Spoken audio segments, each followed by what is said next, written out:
So if you want to know one weird trick to guaranteed win your Aether Revolt pre-release, it's going to be checking out my custom Discord channel.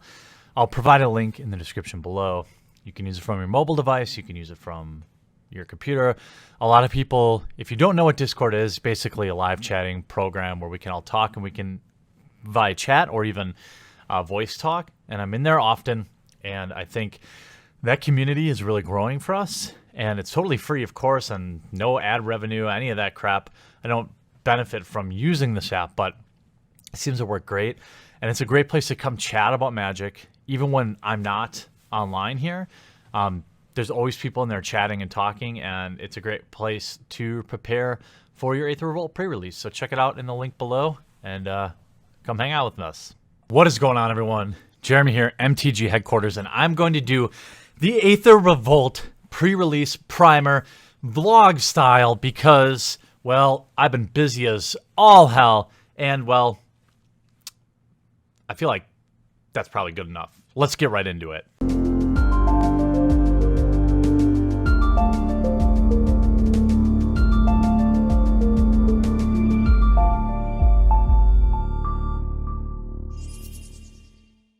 As with any new set, there's a lot of pre-release primer information that's recycled. So in this video, I'm going to try to focus on more about the new stuff. And I'm also going to link my pre-release primer video that I did a few days ago that I think, when combined with this video's information, will fully prepare you for pre-release. So first thing is the mechanics. We have a couple of new ones, and really quickly, I'm going to go through them. We have Revolt, which is an ability that appears in the front of keywords, depending on the permanent entering or leaving a battlefield. So you can look at like Decommission, Night Market, Aeronaut, Silk Weaver Elite, things like that, where they'll say, destroy target artifact or enchantment with Revolt. If a permanent you controlled left the battlefield this turn, you gain 3 life. So that could be it died, it was exiled, you bounced it, whatever the case may be. That would trigger Revolt. I put this on the lower end of keyword abilities in my pre-release assessment. I wouldn't build a deck around it. It's a nice value add, but I wouldn't count on it unless you get a pool that supports it. Energy continues from Kaladesh. Again, you have cards like Shipwreck Moray, and I actually think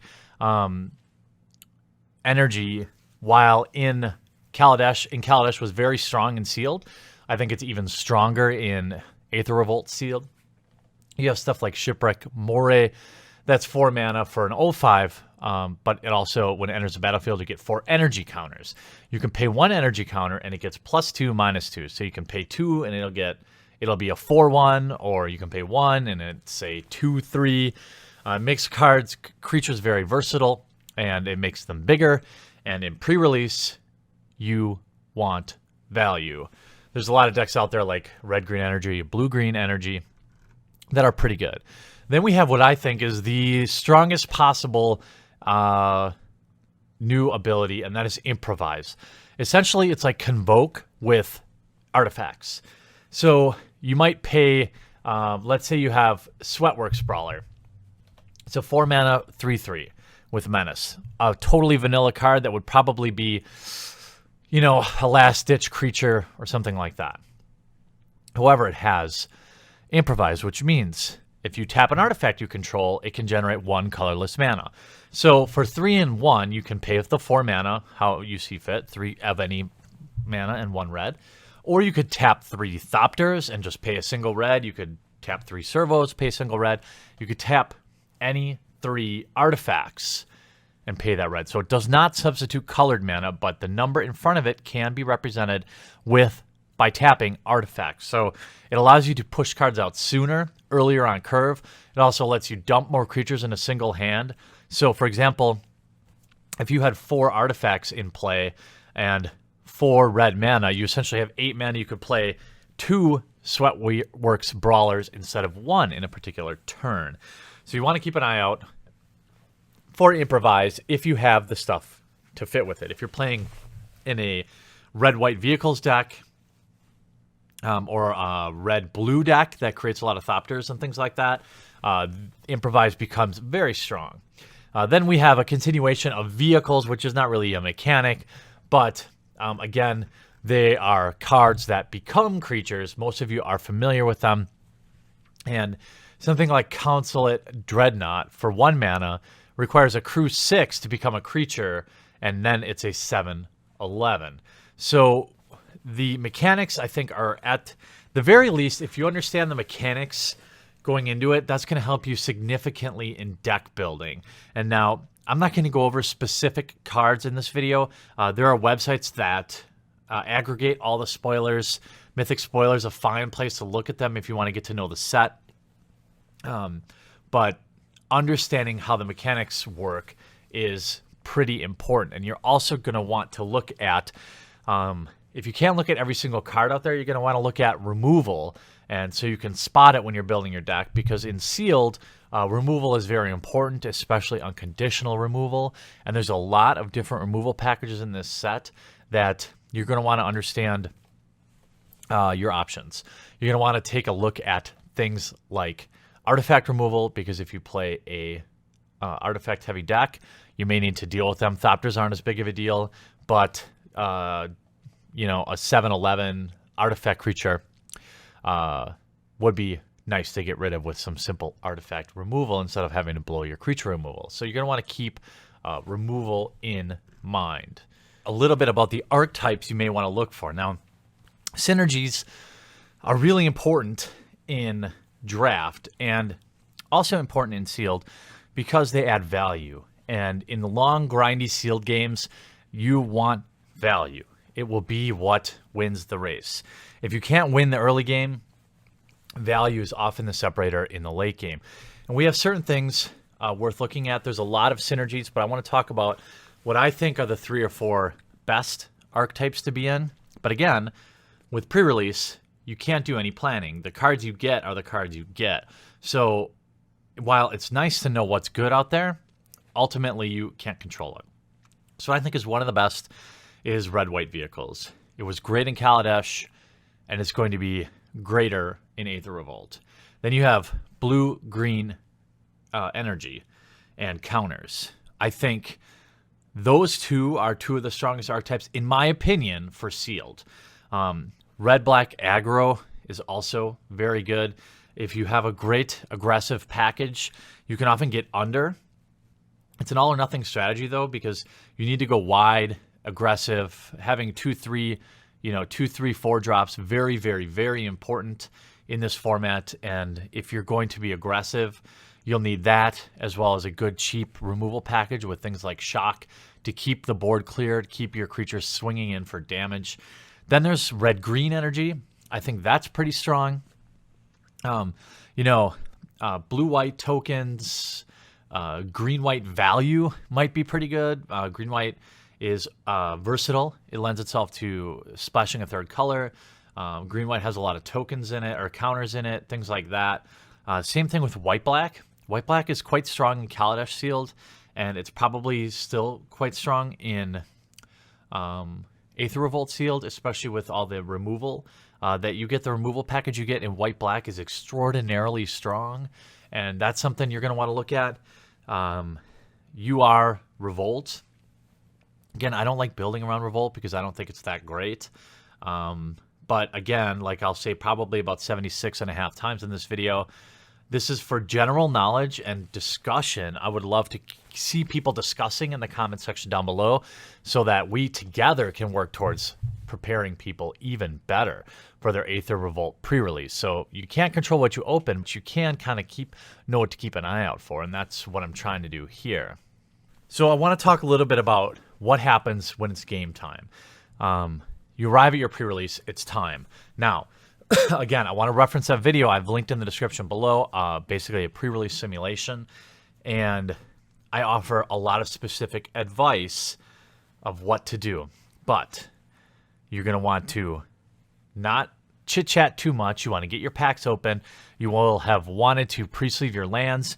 You want to color sort your cards immediately and assess the field. Assess everything that you have for deck building, because chances are you're going to be able to rule out 2 or even 3 colors simply by counting. If you only have 4 playable black cards in your pool, you're probably not going to want to play it in your deck unless it's got a splashable card, which is of course an exception. But stay focused, sort your cards, don't take a lot of time reading the flavor text and kind of going through everything. Open your packs, rip your packs open the next pack, open the next pack, open all 6 packs, immediately start color sorting, and then take some time to kind of assess. After deck building's over, you can take some more time to kind of revel in your pulls and things like that. But surprisingly, it sounds like a lot of time for deck building, but almost always it goes to time. And even me, who plays a lot of sealed, sometimes I need all that extra time, especially if my pool isn't that clear to me, and I may want to build multiple pools.